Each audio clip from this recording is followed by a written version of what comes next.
নমস্কার বন্ধুরা, পদ্মদি রান্নাঘরে আপনাদের সবাইকে স্বাগত। আজ আমি আপনাদের সাথে খুবই মজাদার আর খুবই ইজি একটি রেসিপি শেয়ার করব। আজকের তৈরি করে দেখাবো সুজির রসমালাই। সুজি দিয়ে রসমালাই তৈরি করলে ভেঙে যাওয়া, চুপসে যাওয়া বা নষ্ট হয়ে যাওয়ার কোনো চান্স থাকবে না। যারা নতুন রাঁধুনি আছেন তারাও কিন্তু যদি ফলো করে আমার রেসিপিটি তৈরি করেন, আপনাদের রসমালাইও কিন্তু 100% পারফেক্ট হবে। এতটাই ইজি একটি রেসিপি। আশা করছি আমার রেসিপিটা আপনাদের কাছে ভালো লাগবে। তো চলুন রেসিপিটা শুরু করা যাক। গ্যাসের ওপরে একটা ননস্টিকের প্যান বসিয়ে দিয়েছি। এবার এর মধ্যে দিয়ে দিচ্ছি মেজারমেন্ট কাপের 2 কাপ পরিমাণে দুধ। তো আমি প্রথমে মিষ্টি তৈরি করার জন্য ডোটা তৈরি করে নেব। তো মিষ্টির জন্য দিয়ে দিচ্ছি 1/2 কাপ পরিমাণে চিনি। 1/2 কাপ পরিমাণে চিনি কিন্তু একদম পারফেক্ট মিষ্টি। তো দিয়ে দিচ্ছি সামান্য পরিমাণে লবণ। যেহেতু সুজি দিয়ে মিষ্টি তৈরি করব, লবণটা দিলে কিন্তু খেতে ভালো লাগবে। আর দিয়ে দিচ্ছি খুব সামান্য পরিমাণে এলাচের গুঁড়ো। তো এলাচের খোসা ছাড়ানোর পর এলাচের যে বীজটা থাকে সেটা আমি গুঁড়ো করে নিয়েছি। তো এবার সবগুলো উপকরণ একটু নেড়েচেড়ে মিশিয়ে দিচ্ছি আর দুধটা ফুটে ওঠা পর্যন্ত অপেক্ষা করব। তো দুধটা কিন্তু এবার ফুটে উঠেছে। তো দুধটা ফুটে উঠলে এর মধ্যে আমি দিয়ে দেব 1/2 কাপ পরিমাণে সুজি। তো আমি কিন্তু এখানে কাঁচা সুজিটাই দিয়ে দিচ্ছি। এখানে কিন্তু সুজি ভেজে দেওয়ার দরকার নেই। আর সম্পূর্ণ সুজি কিন্তু আমি একেবারেই ঢেলে দেব না, অল্প অল্প করে ঢেলে দেব। আর এইভাবে নেড়েচেড়ে খুব ভালোভাবে মিশিয়ে নেব। এতে করে কিন্তু সুজিগুলো খুব ভালো মিশে যাবে, দলা পেকে থাকবে না। আর সুজি দেওয়ার আগে আমি গ্যাসের ফ্লেমটা একদম লোতে করে দিয়েছিলাম। এতে করে সুজিটা খুব ভালোভাবে সেদ্ধ হয়ে যাবে। তো কখনোই কিন্তু গ্যাসের ফ্লেমটা হাইতে রেখে কিন্তু সুজিটা দিতে যাবেন না। এতে করে দুধটা খুব তাড়াতাড়ি শুকিয়ে যাবে আর সুজিটা কিন্তু কাঁচা থেকে যাবে। তো সুজির দুধটা কিন্তু শুকিয়ে গেছে আর মিশ্রণটাও কিন্তু তৈরি হয়ে গেছে। আর এটাকে কিন্তু বেশি আঠালো করে তৈরি করবেন না, একটু নরম থাকা অবস্থায় গ্যাসের ওপর থেকে নামিয়ে নেবেন। এতে করে মিষ্টিগুলো খুব সফট থাকবে। তো সম্পূর্ণ মিশ্রণটি আমি গ্যাসের ওপর থেকে নামিয়ে হালকা ঠান্ডা করে নিয়েছি। আর হাতে সামান্য পরিমাণে ঘি মাখিয়ে আমি মিষ্টিগুলো এবার তৈরি করে নেব। তো আজকের মিষ্টিগুলো আমি লম্বা করে তৈরি করব। আপনারা চাইলে কিন্তু গোল করেও রসমালাইয়ের মিষ্টিগুলো তৈরি করতে পারবেন। তো একটা মিষ্টি কিন্তু তৈরি হয়ে গেছে।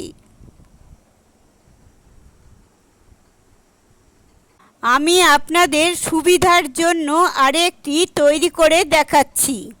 প্রথমেই গোল করে তারপরেই একটু লম্বা করে নিলেই কিন্তু এটা তৈরি হয়ে যাবে। তো এবার সেম একই প্রসেসে আমি সবগুলো মিষ্টি তৈরি করছি। আর আমি যতটুকু পরিমাণ ডো তৈরি করেছিলাম, এতে করে আমার এতগুলো মিষ্টি হয়েছে। তো এবার প্লেটটা একটা সাইডে রেখে দিয়ে আমি রসমালাইয়ের রসটা তৈরি করে নেব। সেই জন্য গ্যাসের ওপরে একটা প্যান বসিয়ে দিয়েছি। এবার এর মধ্যে দিয়ে দিচ্ছি মেজারমেন্ট কাপের 4 কাপ পরিমাণে লিকুইড দুধ। আর এখানে 1 লিটার পরিমাণে দুধ হবে। তো এবার দিয়ে দিচ্ছি হাফ কাপ পরিমাণে গুঁড়ো দুধ। এতে করে রসটা কিন্তু খুব তাড়াতাড়ি ঘন হয়ে যাবে। তবে আপনারা চাইলে কিন্তু এই পুরো রেসিপিটা লিকুইড দুধ দিয়ে করতে পারেন। সেই ক্ষেত্রে 2 লিটার পরিমাণ দুধকে ঘন করে আপনারা 1 লিটার করে নেবেন। আর যদি আপনারা গুঁড়ো দুধ দিয়ে এই রসটা তৈরি করেন, সেই ক্ষেত্রে 1 কাপ পরিমাণ গুঁড়ো দুধের সাথে 4 কাপ পরিমাণ জল মিশিয়ে নিলেই কিন্তু হয়ে যাবে। তো এবার দিয়ে দিচ্ছি হাফ কাপ পরিমাণে চিনি। তো এখানে কিন্তু মিষ্টিটা আপনারা যে যার টেস্ট অনুযায়ী দিয়ে দেবেন। আর দিয়ে দিচ্ছি 4টে এলাচ। আর এলাচের মুখ কিন্তু অবশ্যই একটু ফাটিয়ে দিতে হবে, এতে করে কিন্তু খুব সুন্দর একটা ফ্লেভার হবে।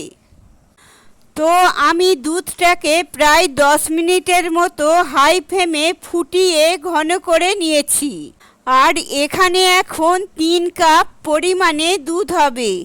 তো এবার এর মধ্যে থেকে আমি এলাচগুলোকে তুলে নেব। দুধটাকে কিন্তু অবশ্যই একটু ফুটিয়ে নেবেন, এতে করে রসমালাইটা খেতে আরও বেশি ভালো লাগবে। তো এবার সুজির মিষ্টিগুলো আমি রসের মধ্যে দিয়ে দিচ্ছি। তো ভিডিওটি ভালো লেগে থাকলে অবশ্যই কিন্তু আমার চ্যানেলটিকে সাবস্ক্রাইব করবেন। আর যারা অলরেডি সাবস্ক্রাইব করেছেন তাদের সবাইকে অসংখ্য ধন্যবাদ। তো সবগুলো মিষ্টি কিন্তু এর মধ্যে আমি দিয়ে দিয়েছি। আর মিষ্টি দেওয়ার পর আমি হালকা করে একটু নেড়েচেড়ে নিচ্ছি।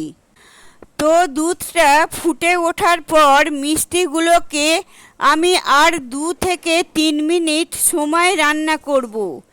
এর থেকে কিন্তু বেশি সময় রান্না করার প্রয়োজন নেই। তো বেশি সময় রান্না করতে গেলে কিন্তু মিষ্টিগুলো আবার শক্ত হয়ে যাবে। তো দুধটা কিন্তু এবার ফুটে উঠেছে, এবার একটু নেড়েচেড়ে দেব।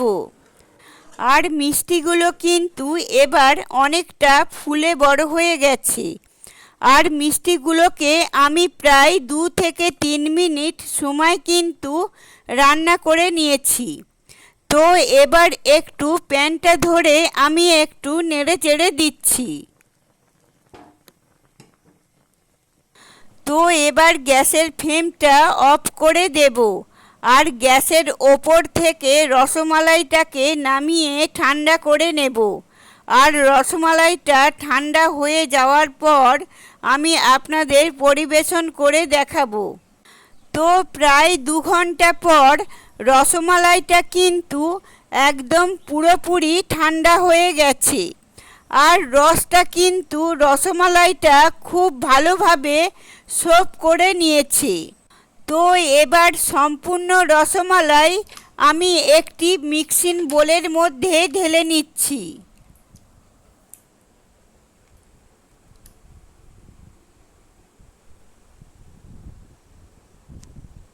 আমার সুজির রসমালাই রেসিপিটা কতটা পারফেক্ট হয়েছে সেটা হয়তো আপনারা দেখেই বুঝতে পারছেন। তো আমার সুজির রসমালাই রেসিপিটা যদি আপনাদের কাছে ভালো লেগে থাকে তাহলে অবশ্যই কিন্তু ভিডিওতে একটি লাইক দিয়ে দেবেন। আর এমন নিত্য নতুন রেসিপি পেতে আমার চ্যানেলটিকে সাবস্ক্রাইব করে পাশে থাকবেন। আপনারা সবাই ভালো থাকবেন, সুস্থ থাকবেন। ধন্যবাদ।